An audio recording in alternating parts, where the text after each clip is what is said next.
So here we are again, another athlete story. And today we're going to be sitting and talking with a former pitcher from Texas Tech, also did some stints in major leagues, Mr. Jonny Drozd. Jonny, good to meet you. Thank you a lot for coming out and, coming and speaking with me today and us here at A2A. So let's, dive right in with just some background, just some different stuff about you, where you're from and, what was it that made you pick up a baseball in the first place? Well, first off, thanks a lot for having me talk with you and share my story and kind of everything that's gone on with me.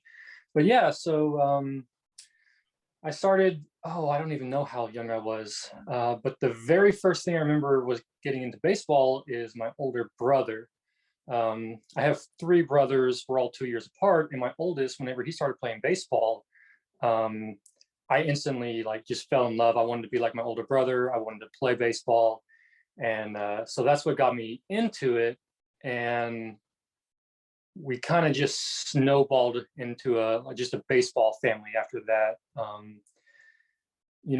My parents would split up, taking two of us to tournaments on one weekend, two of them to another, and we're just all over the Metroplex playing baseball. And I was lucky enough to play with my dad, who was the head coach at the time. He set up a little select league for us. And I think that is when I really found out that I really enjoyed playing baseball. I loved every aspect of it. And then from then it just kept going, and from high school, college, and everything after. Mm-hmm. So, growing up and playing baseball and playing with your siblings, how much of an impact did that whole sibling rivalry kind of play? Did you guys try and outdo each other a lot? We did at first, and then as we got older, everybody kind of fell into roles. For instance, he played first base, I played first base. I was left-handed, he was right-handed, so that helped me out a little bit. And then he got moved to third base. Well, of course, lefties can't play third, Yeah. is what they say. So I ended up playing first. And then I even played catcher for a little while up until high school. And then at that point, again, lefties can't play catcher at a competitive level. So I pretty much got stuck into a pitcher's only position at high school. Once I started playing high school ball, I Yeah. got stuck to a pitchers only. But before that, it was who had the most tag outs, who had the most ground balls, who had errors, and we would just kind of rub that in each other's face from time to That's pretty cool. That's pretty cool. So, growing up where you grew up, you're from Texas, Lake Dallas High School. Is that considered, I don't really know too much about the area. Is that considered like a very baseball rich area? growing up. No, it's gotten a little bit better. But I think that's because the Metroplex in itself has just kind of grown around us. Now we got big schools such as Denton Ryan, Denton High. All these people are basically kind of just growing into us. But at the beginning, no, it wasn't a big baseball sport. And that's one of the reasons why my dad started a select team, was because we didn't have a lot of leagues. We just had the one kind of rec league, and I think we had like 5 or 6 teams total. So after 2 weeks, you've played everybody. Mm-hmm. And he wanted to expose us to better talent, get us better. So no, I'd say it wasn't at the time, but it's gotten quite a bit better. Mm-hmm. So now a lot of coaches are starting to get a little bit more like centralized, right? Where you have your football coaches saying, I want you in the weight room and I want you doing this in the off season. Baseball, I want you on this travel team in the off season. I want you playing baseball 24/7. Were you one of those kids, or were you, you and your siblings, were you kind of spread out? Were you playing football? Were you playing other sports as well?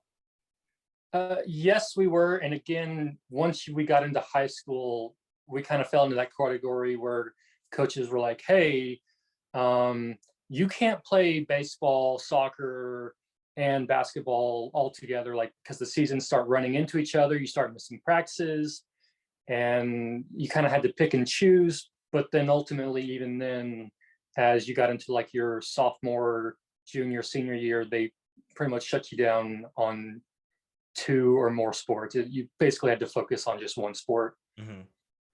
Now, when you hear coaches say, focus on one, and then you have other coaches that are like, I want my football players wrestling. I want my receivers running track. Like, I want, these types of players playing these different sports. When you look back on your baseball career and saying, you started to really centralize, do you wish that you played more sports and that it would have made you, maybe more well-rounded or whatever else? I mean, you did very well, obviously, for yourself, but like growing up, do you look back and you say, I wish that I would have had a little bit more fun playing soccer and just, instead of, just focusing on one thing? To me, I liked baseball the most, so it didn't bother me to just focus on one. But I do know a lot of my friends who were dual tri-sport athletes. They were really upset with that decision. But for me, I personally enjoyed it because I was better at baseball than I was at basketball. I'm 6'7", so I was always pretty good at basketball. But then once I got to high school, everybody's 6'7". I didn't stand out in high school. Football, I played football for a little bit, but I didn't fill out. I was still tall, but I didn't fill out like all the other linemen did. So I was still skinny, so I couldn't really play that sport either. So it really helped me to focus on baseball, Mm-hmm. but it was a little upsetting, have to give up basketball or football or soccer, stuff like that. But I don't think I regret it. Mm-hmm. Now, when you started to truly centralize, right, and let's kind of move past high school, still dip a little bit into high school, but when you start to centralize as a high school baseball player, are you thinking, okay, this is what I need to do to set me up to get to the next level? This is what needs to happen to get these recruiters coming and seeing me play baseball so that I can get to that next level?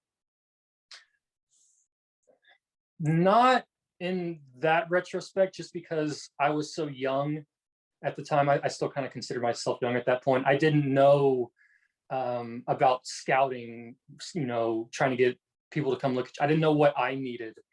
Like I said, my town was pretty small in baseball, so I didn't have a lot of recruitment opportunities and stuff like that. I didn't have people come watching me. I didn't have anybody sending what is it? Not your resume, but like your game report tapes out and stuff like that. Yeah, I didn't have anybody sending that stuff out to colleges and other places that would accept that. So I didn't really know what I needed to focus on, what I needed to do to get better. I just knew that if I wanted to play at the higher level, I just had to continue to get better, continue to get outs, continue to, just as a whole athlete, just keep moving forward. Mm-hmm.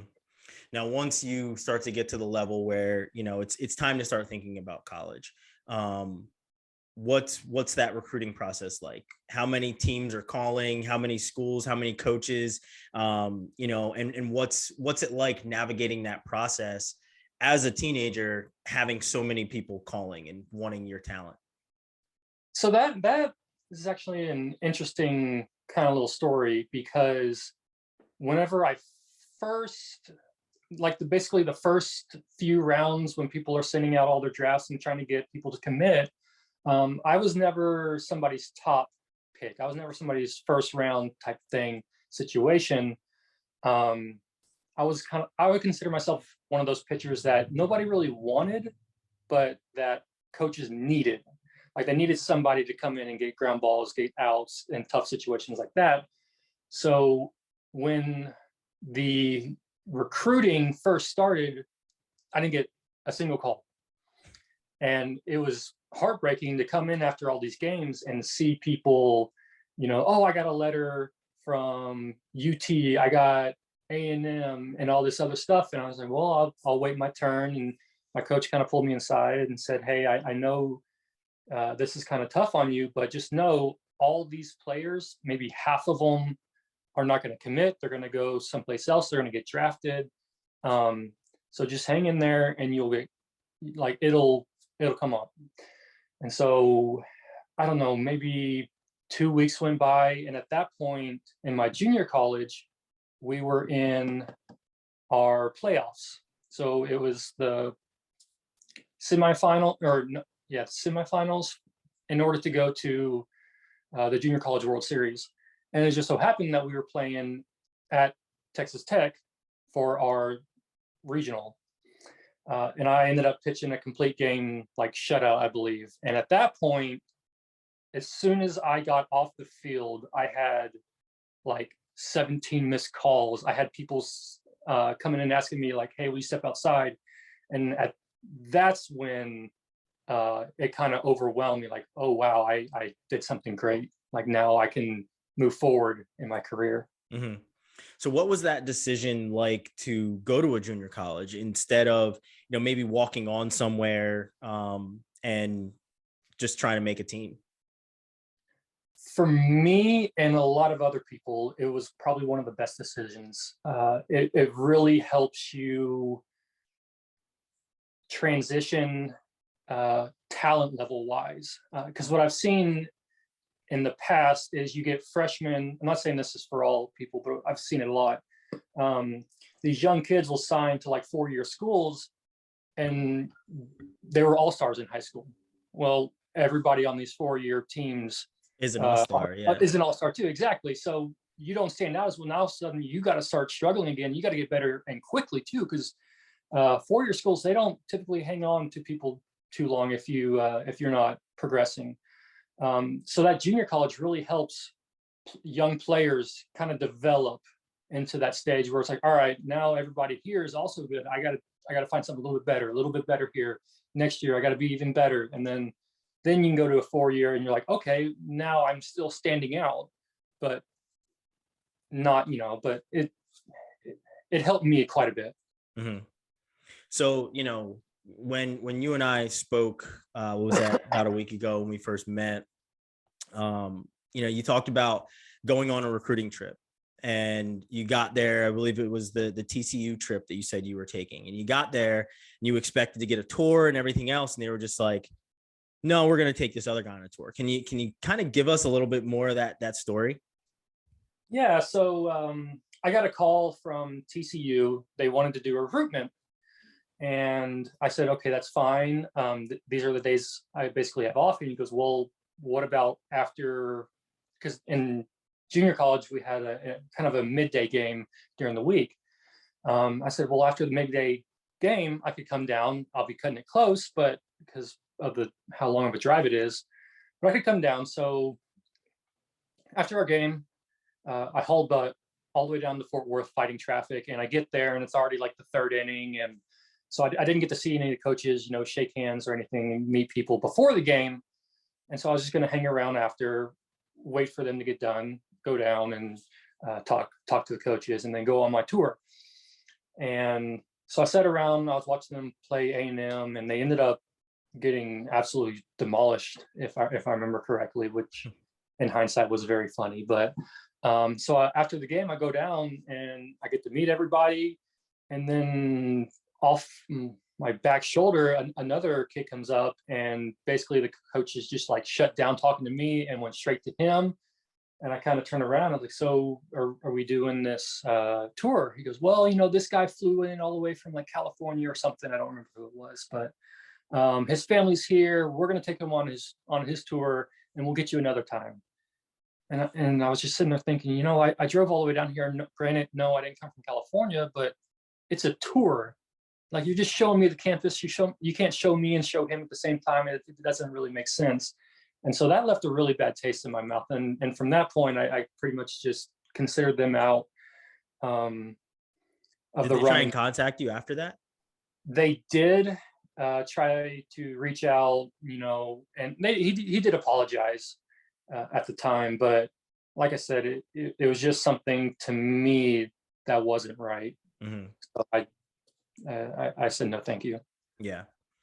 So now, like you said, you pitched a, perfect, complete game at Texas Tech. And then that's when people are starting to talk to you.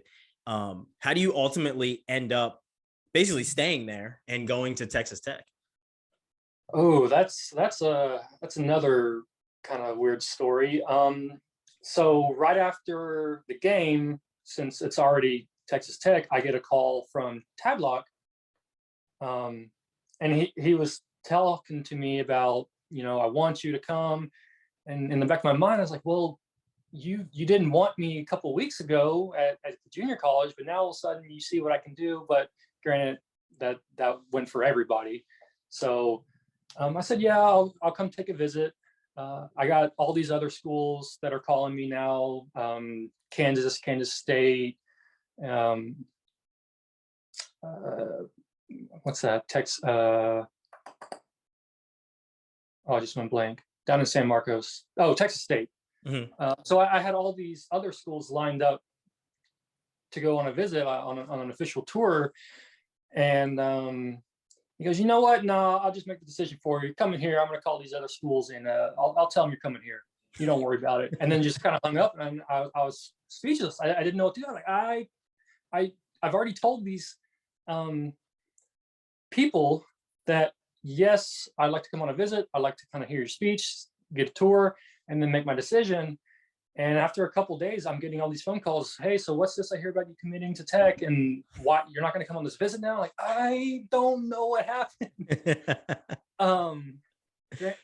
To be fair, Texas Tech was always my first choice. Like, I love that school from the very beginning. I just love the atmosphere, how they carried themselves. So I was gonna go to Texas Tech, I think, regardless, but I just felt it was wrong to leave everybody else, kind of on red. I told them I'd come, and then I didn't come. But yeah, I got a lot of angry phone calls, cussing me out, asking me what the deal is. Because at the time, they were transitioning from, the coach before Tadlock. Basically, they were cleaning house, getting rid of all the coaches. Tadlock was going to come in. And I was getting people cussing me out saying, you don't even know who the coach is. I'm like, no, it's going to be a Tadlock. Like he's already signed the papers. It's just not, official. Yeah. So yeah, there's not a lot of happy coaches after that. Yeah. So you spent 2 years in community college, right? And then you spent 2 years at Texas Tech. Now, you obviously have to see these teams that are recruiting you, right? You see TCU, knowing what the bad taste that they left in your mouth, and keep that in the back of your mind. And then Texas State and Kansas and like all these other teams, you see them. What's it like? Did you end up ever facing any of them? Obviously you're not pitching every game, so you end up facing any of these other coaches? Yes, and I believe I have every win against TCU. I think I lost to them I think I got the loss to them in the World Series, but in conference play, I think, if I remember correctly, that I have 4 wins against them, 4, something like that. Yeah. Did your coach deliberately put you in against TCU, or did the rotation just happen that way? It just kind of happened that way. I was considered, or people referred to me as like the non-starting starter, because my senior year, they moved me from a starting position to a relief pitcher, but I was coming in like the first inning, the second inning, and I was going all the way to like the 7th or 8th inning, sometimes the whole rest of the game. So like I said, I was one of those that coaches needed but didn't want. Exactly. Yeah. And that kind of carried on from high school to college and everything else, right? Right. That's pretty interesting. And when, you say that you're kind of the non-starting starter, what was that like, right? That's kind of a different role change where, you're essentially hitting the mound second, right? You're not the starting pitcher. What kind of mental toll does that kind of take on you when they're like, we're going to start you, but we're not going to start you, right? I would consider myself a very unique case when it comes to that, because like my mindset, like I have ADD, and my mind is all over the place. Like I never really focused like, all right, it's game time. I'm going to come in, bases are loaded. No, I just came in and was like, all right, what's the first pitch? Curveball, where you want it inside? All right, curveball. And that's all I threw. I didn't worry about runners in scoring position, who was up to bat, what his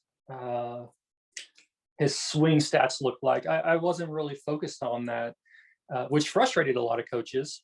But it helped me focus on just what I needed to do. And to me, that was make the pitch. If I can make the pitch, he, one, has to hit it. Two, he has to get it through, like our fielders. So I always pictured it as the odds were always in my favor. So just make the pitch and good things would happen. Yeah. But yeah, the role change didn't faze me at all. I kind of joked around a lot in the bullpens and the dugouts and stuff like that. So whenever they came to me, I've been a starter my whole life, but then my senior year, they came to me and said, "Hey, we got a bunch of young guys coming in and we want to get them exposure, but we don't want to lose the game." And I thought that was a pretty good strategy. It's like, all right, throw these young guys out there. If they can do it, if not, then I get to pitch. I said, as long as I get to pitch, I really don't care if I start, close, relief. It didn't really matter to me. I could pretty much fill any position. But after that is when people started asking me, well, why don't I just start? Why am I not? And so I would tell them, like, yeah, it's kind of like it's a pretty good decision on the coach's part. But then I turned around and found out that the coaches were telling the media and other people differently. They were telling people that the reason I wasn't a starter anymore was because I got too nervous, that I would throw up before the games. I got too nervous to pitch. And I thought, that's so bull crap. Like, I've been a starter my whole life. I've never once gotten nervous. There was 2 games back to back where I was sick. And I know for a fact one of them was West Virginia because I threw up on the mound and still pitched a shutout. But yeah, it was just one of those things. They were telling people one thing. I was like, no, I don't get nervous.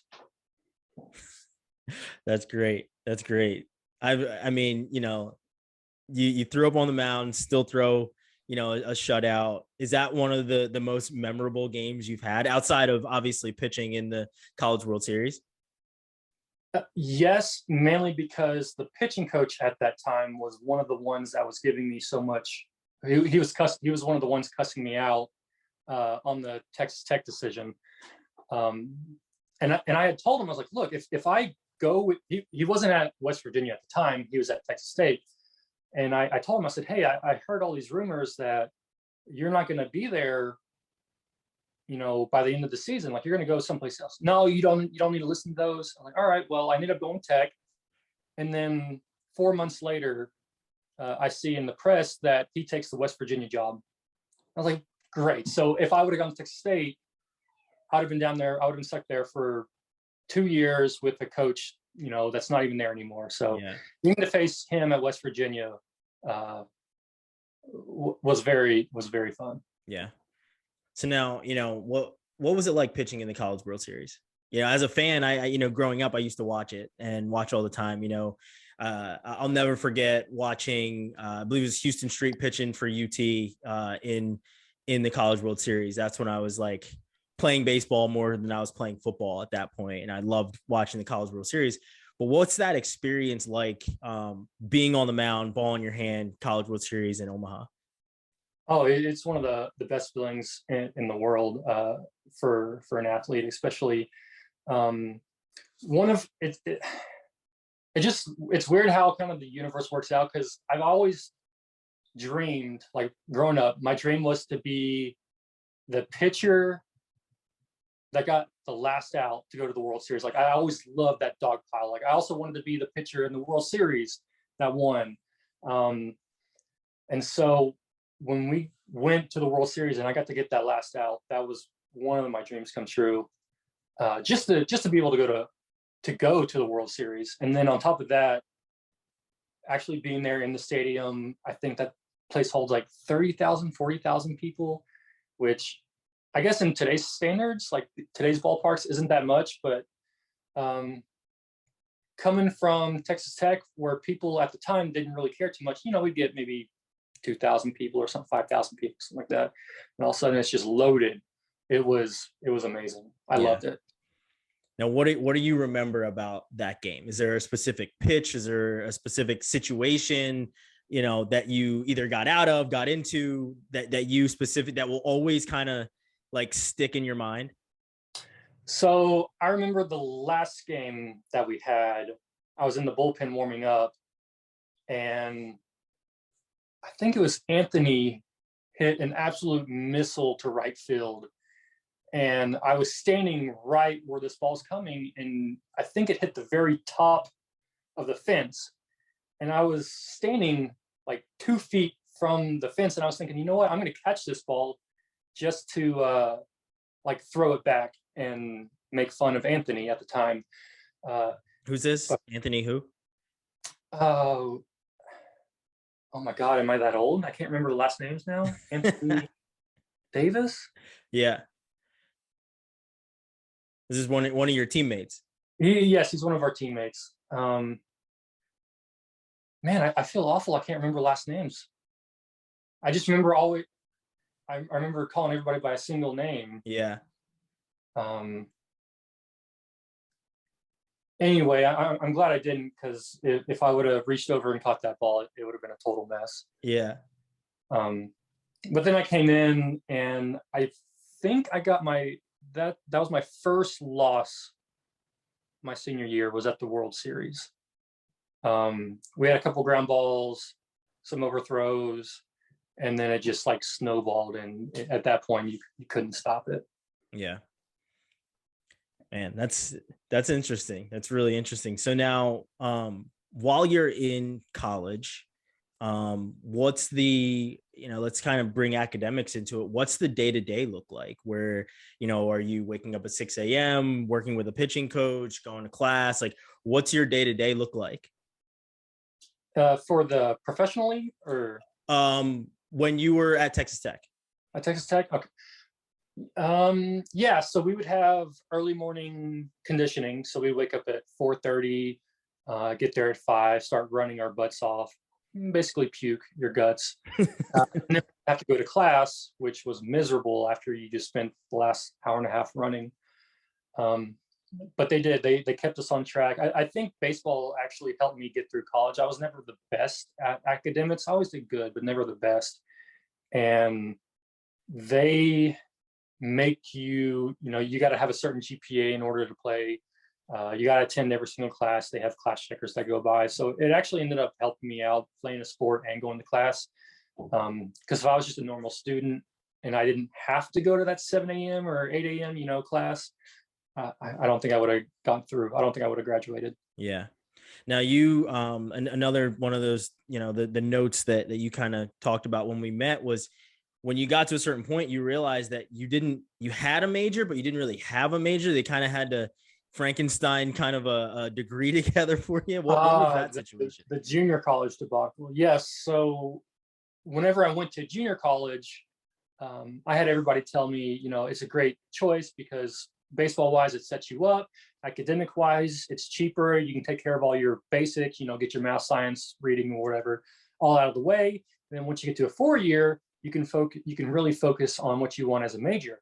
It's like, that sounds amazing. That's perfect. That's just what I want to do. I don't want to spend 4 years with BS. So after I transferred in and I'm doing all my transcripts and stuff, I sit down with the advisor and she tells me, or she asked me what major I wanted. And I told her at the time I was looking to be an art major. I wanted to do graphics design, work for websites, advertisements, stuff like that.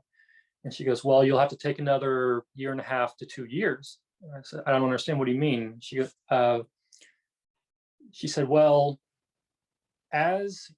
because I was transferring in, I was now technically a junior. She said, as a junior, so many of your credit hours have to apply to a major. And I said, okay, what does that mean? She goes, well, basically you took all these basic classes, all the necessities. At the beginning, the only thing that it goes into is like general studies, or you'll have to retake year and a half or something like that worth of classes to get you where you want to be. And my heart just kind of sank because at that point I couldn't do both art and baseball, especially since the art classes were studio classes, which means they're all 3 hours long. And of course they were all during the day. So like from 1 to 7, well, that's baseball practice. I couldn't do that either. So yeah, my major got picked for me for the most part, but it ended up working out. There's a lot of people with general studies degree, and they actually, one of the classes that you take teaches you how to use your general studies degree to like promote yourself as this top tier employee type person. So it ended up working out, not exactly what I wanted, but I was kind of going through the job market, and graphic designers, that's even a harder market than maybe baseball was. So yeah, a little bit tougher. Now, when you're at Texas Tech, how much are you thinking of going to the next level? Are you thinking about being drafted, or are you thinking about, becoming a professional baseball player, either in the MLB or somewhere else? Yeah, so that's always in the back of your mind, but it really didn't hit me until about I think it's the regionals. At the time we were in the regionals, and again, you come off the field, and we were playing during the draft was happening. So everybody would rush off the field, and everybody's checking their phones. We'd have like 3 or 4 people start celebrating. Hey, I'm 5th round. Hey, I'm 20. Whatever, not 20, but hey, I'm 7th. I'm like, oh, Rockies, Cardinal, like, and then you check your phone, nothing. And it's like, all right, well, next round of drafts, next game, come back in. Everybody's, 4 more people got signed. It's like, you check your phone again, nothing. And it's heartbreaking to see. It's like I thought I was doing fantastic. I had great stats, but again, it was one of those that I performed well, but on paper, like I didn't have the best break Z. I didn't have the best spin rate. I didn't have, like, everything was just kind of mediocre, I would say, if you looked at it objectively. But the way I used it, I thought was phenomenal. Mm-hmm. But yeah, the draft went. Everybody else kind of got excited. I got upset, and then of course the free agent signs, and so that ended up how I went to the Yankees as a free agent. Yeah, when you get signed as a free agent to the Yankees, what's that phone call like? Who called you? How did you find out? And what's that process like? Oh, I don't know if he's there anymore. Was it one like somebody from the Yankee franchise, or did you have like an agent or anything at that time? No, so I didn't have an agent, and I think that might have been where I went wrong. I didn't know how to get an agent. Again, I was very illiterate in terms of that, of like the professional side of how to promote yourself. I always thought if I did well and I was in front of all these people, someone would find me. Mm-hmm. That's not always the case, but I did have somebody come in, and one of the Yankees guys, he goes, I've been following you since like junior college. He goes, I know you're not what everybody's looking for. He goes, but I want to give you a shot. And I was like, done and done. So I signed with him. I think I got like $3,000 just to fly to Florida for spring training. And then I got to, again, start from the bottom and try to work my way up. Yeah. Now, how did you do that, right? How do you start working back from the bottom where, you were that guy that, as you said, no one wanted, but they needed. And then, you pitch a shutout, complete game in junior college. And then, Texas Tech wants you and all these other schools want you. So you've gone with this whole ebb and flow thing your entire career. And now back with the same thing with signing free agency. You were kind of battle tested and prepared to navigate this, but this is kind of a new world for you. How do you navigate, signing as a free agent and being in the Yankees franchise?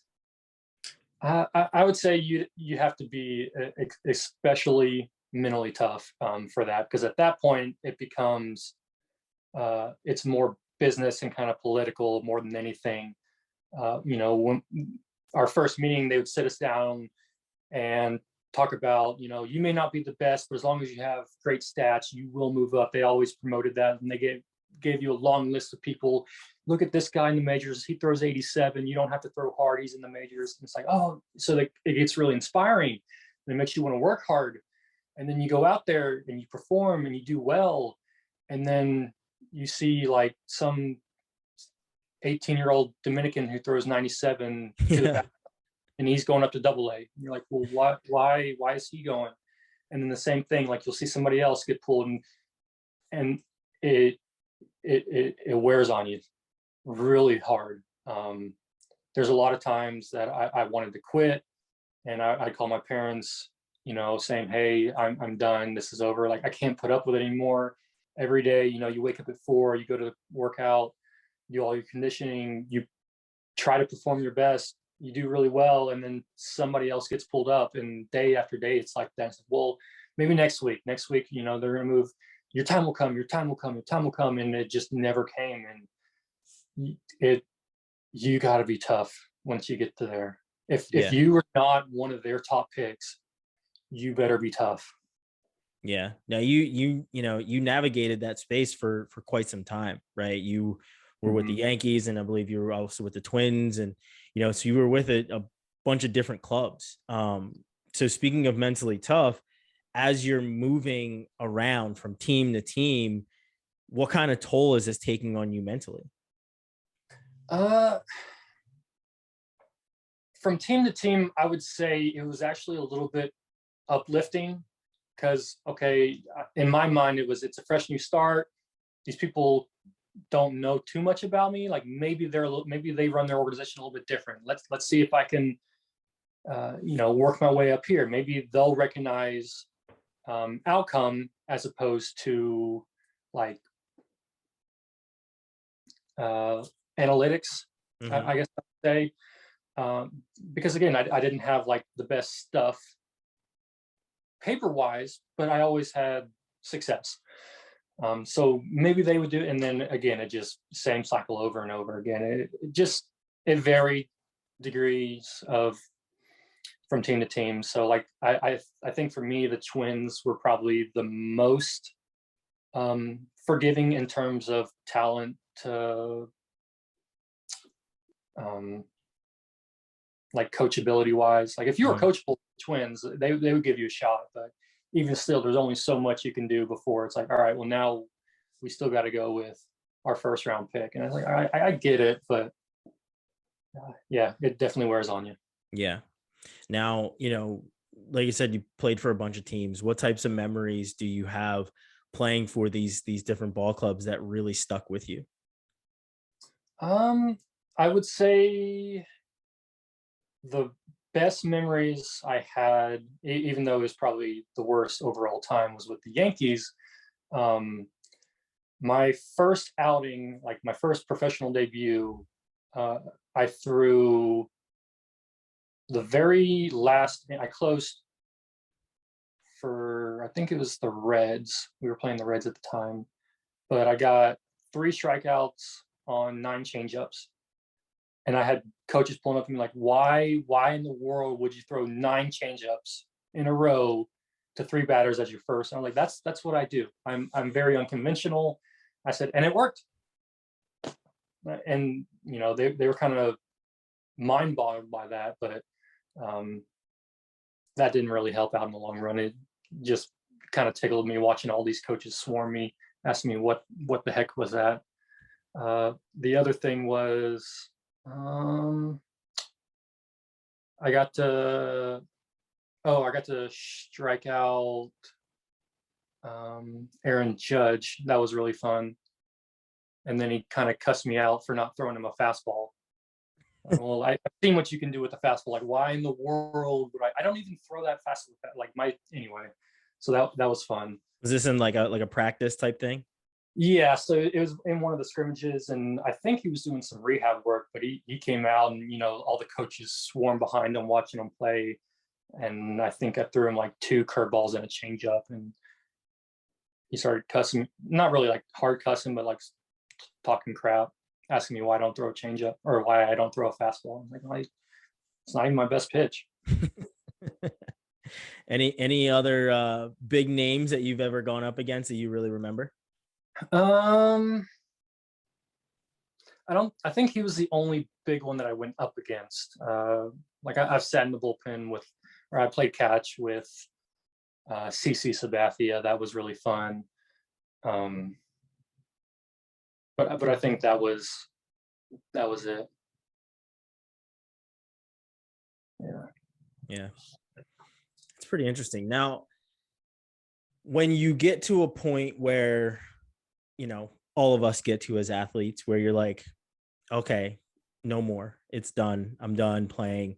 How did you come to that conclusion that it was time to move on from baseball? And while you were a player, did you ever have thoughts of that to make sure you were set up to do more when, you were done playing?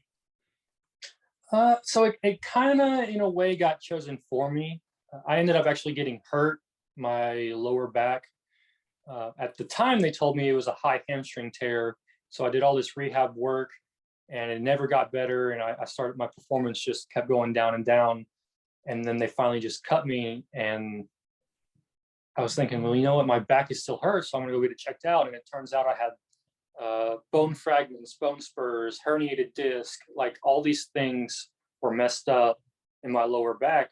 And I spent a year trying to work through, and I got it operated on, got back healthy.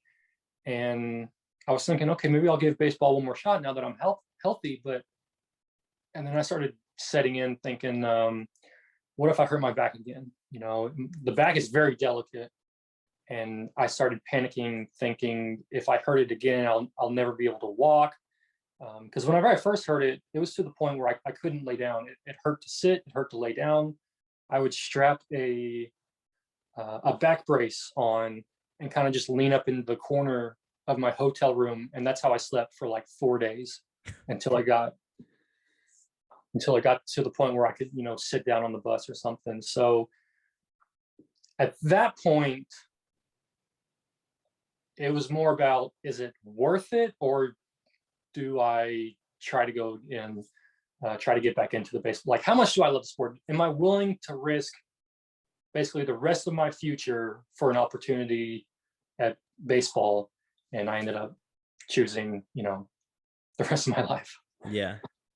Now, was that a hard decision? When that first year, no training camp, that first year of, not getting ready to take that trip to be with the team, was that hard? And was it one of those things that was tough to navigate mentally? It was definitely hard at first, as all things are. You kind of learn to get over it or learn to deal. But yeah, that first spring training was pretty tough, not being able to go to. And then I don't know, every subsequent one has just gotten a little bit easier. But yeah, it's been, I would consider myself still pretty salty of how it all ended. I haven't watched really any baseball. I refuse to watch the Yankees play any game. Heck, I even turned down a few coaching jobs just because I knew it would like bring back old memories and feelings and stuff like that. But just recently, a friend reached out and kind of bribed me to play just slow pitch softball. It's a beer league, and immediately just like fell back in love with it. And it's hard. It's hard missing the game. I definitely miss the sport. I don't miss all the bull crap. All the So now, like I said, as a player, you obviously know you can't play forever. Everybody retires. Everybody becomes a spectator at some point, right? What what were you doing as a player to make sure that when it was time to, hang up the cleats, that you were prepared for that next step after baseball? Like I said, it's kind of one of those things where the being mentally tough part during the season, you kind of wore down on me to the point where like I just didn't love the game anymore. Like I hated being around the field. I hated being around other coaches. It's like I didn't care if I never went back. As bad as that sounds, but the day-to-day grind in the minor leagues, that's what set it up. And then once it was finally, it's like, well, I had a life now. Like, I could go out with friends. I could go out drinking. I didn't have curfew at, 10:30. It's one of those things where there's more to life than just baseball. I got to travel. I got to go see my cousins in Iceland. Just small things like that I didn't know I missed until baseball was over. Mm-hmm. Now, family wise, like you said, you had brothers that played. What were their careers like? Were they similar to yours? None of them played past college. Two of them played in junior college, and then one of them got married. The other one tore his ACL, and then the youngest brother, he just didn't care. He was fantastic. He was a fantastic third baseman. He just didn't care for the sport. So after high school, he just gave it up. Yeah. Now, what's it like when you guys get together now? I mean, you obviously said like you won't watch the Yankees and you hadn't watched baseball in a while. What's it like now? Do you guys talk about the game that you basically all fell in love with at a young age? Yeah, so we get around and we talk about it every once in a while. For instance, that slow pitch softball that I was talking about, my youngest brother and my younger brother are both on it with me. And, we go out there, we joke around, and it's honestly one of the best things about it is just being able to hang out with my brothers again and play kind of like how it was when I was growing up. Mm-hmm. Kind of takes you back. But yeah, it's definitely amazing being able to kind of go back to your roots. Yeah. Now, when you look at, youth baseball players coming up and, if any, your nieces, nephews want to be athletes growing up, what kind of advice do you give them about being an athlete growing up and going on to all these different levels of sports? So basically I can only really give them my advice in terms of baseball. I'm not sure if football is the same way. I assume it kind of is, but I don't have that background. But a few of my cousins do play baseball, and they've come to me for advice. One so being a pitcher, it's like, look, I'll be honest with you. If you don't throw 95, 97, a lot of the professional teams won't even look at you. If you want people to notice you, you have to do something outstanding. You can't just be good, which is, I feel like it's terrible advice to tell somebody so young, but that was my experience. Like if every person that I saw, as long as they, like, for instance, pitchers, as long as they threw the ball really freaking hard, they were going to get opportunities. They'll get chances. Me, I didn't, I mess up one or two times. And next thing you know, I got moved down or something. So yeah, I would say I have terrible advice for young kids. Would you ever, work with any young baseball players, any pitchers that want to come up through the ranks? Absolutely. I would love to be able to work with somebody. I don't know if I would be the best person to work with. Like I said, I was very unconventional. My fastball topped out at like 92 on the best day ever or something like that. So, but I could definitely work with curveballs, changeups, and location. Location was probably my strongest suit. Like I can get you to throw where you want. Granted, it may not be, the tightest curveball or the biggest slurve you've ever seen, but I'll get you to throw strikes. Yeah, that's pretty great. Well, That's everything I had for you. Do you got any other anecdotes, any other little pieces of your story or of advice that you would like to leave us with before we let you go? I don't think so. We kind of I touched on just about everything, even just a little bit. So I don't know. I don't think I have anything left. Oh, that's great, Johnny. I really appreciate you taking some time out. Um, it's great to hear these stories from all these different levels and walks of life. And the amazing part for me, I've talked to a football player, a college football player so far. I've talked to a Division I women's basketball player, and now you. And you guys all have very similar advice of you have to do something to stand out, and you have to be able to do that. And if you can't, it's going to be really hard to kind of progress. You have to have that X factor.